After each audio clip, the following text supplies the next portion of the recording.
They called him Sinbad the Sailor, and though he had wealth enough to rest for 100 years, the sea would not let him be. So it was that he sailed once more from Basra, his ship low with cargo and hope, out into the wide green waters of the east. But the sea gives and the sea takes.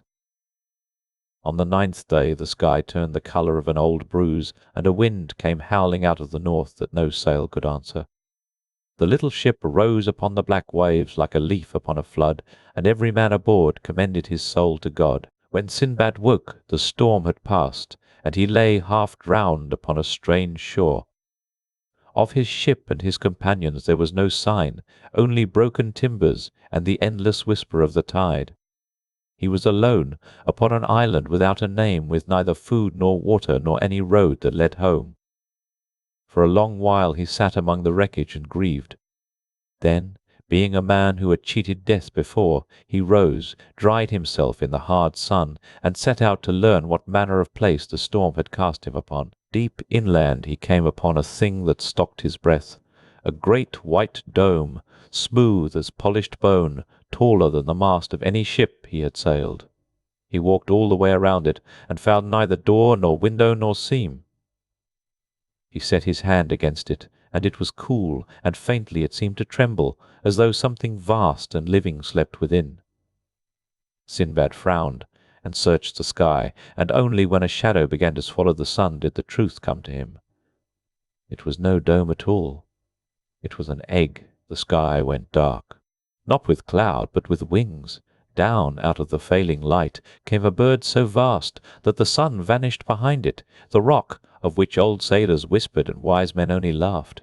Its wings were broader than the sails of a great dhow, its beak a curved blade of horn, and where its shadow fell the whole island seemed to shrink beneath it. It settled upon the white egg with a cry that shook the very stones, and Sinbad, flat behind his rock, hardly dared to draw breath. He had wished for rescue.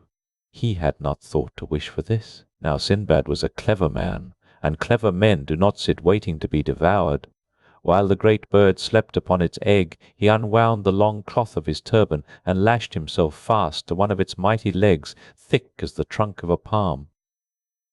At the first grey light, the rock stirred and spread its wings and rose, and Sinbad rose with it, swinging beneath that terrible leg as the island dwindled to a smudge upon the sea.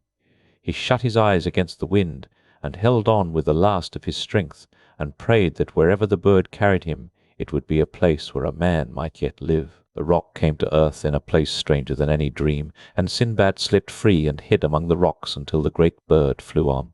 When at last he looked about him, he saw that the whole floor of that deep valley glittered and burned with light.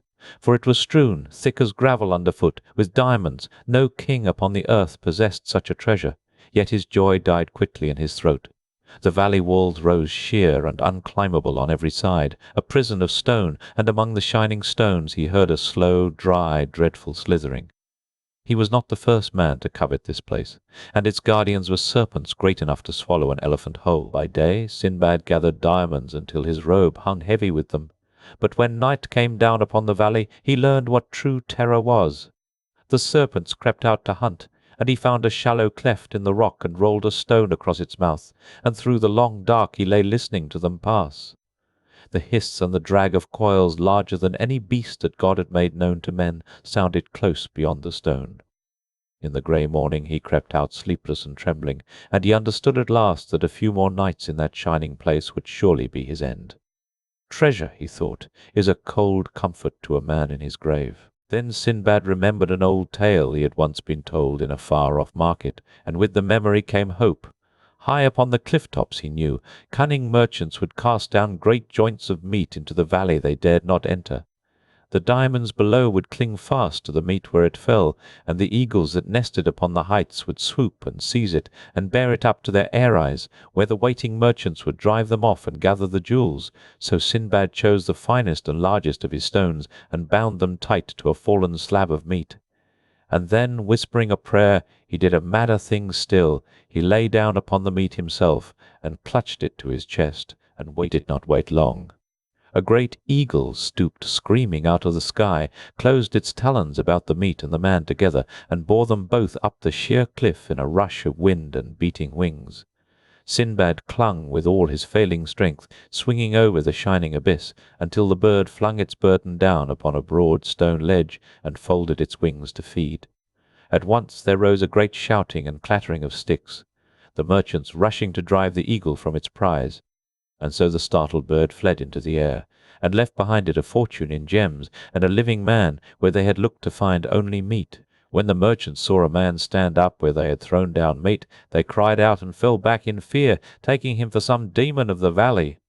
But Sinbad raised his empty hands and spoke to them gently, and told them his whole strange tale, and drew out the diamonds heavy in the folds of his robe, stones greater than any they had ever hauled up in all their years of trade. Their fear melted into wonder, and their wonder into welcome. They shared their bread and their fire with him that night, and shook their heads in disbelief, for not one among them had ever known a man to enter the Valley of Diamonds and walk out of it alive. Sinbad joined the merchants upon their long road home, over strange seas and stranger deserts, through markets where a single one of his diamonds bought him passage and honour both. At every stage of that journey he gave humble thanks, for he knew how near he had come to leaving his bones in that shining valley. The wonders he had seen sat heavy and strange upon him, the egg like a white hill, the wings that had swallowed the sun, the slow serpents moving in the dark. He had set out seeking only profit, and he had found instead the very edges of the world. At last he came again to Basra, to the city of his birth, wealthier than princes and wearier than he would ever say aloud. He sold his diamonds and gave freely to the poor and the fatherless, and swore, as he swore after every voyage, that he would never again trust his life to the treacherous sea. And for a while, indeed, he kept that oath, resting in his cool courtyard beneath the carved arches, telling his tale to any who cared to listen. But the sea is patient, and even then it was calling to him still. That, however, is a story for another night.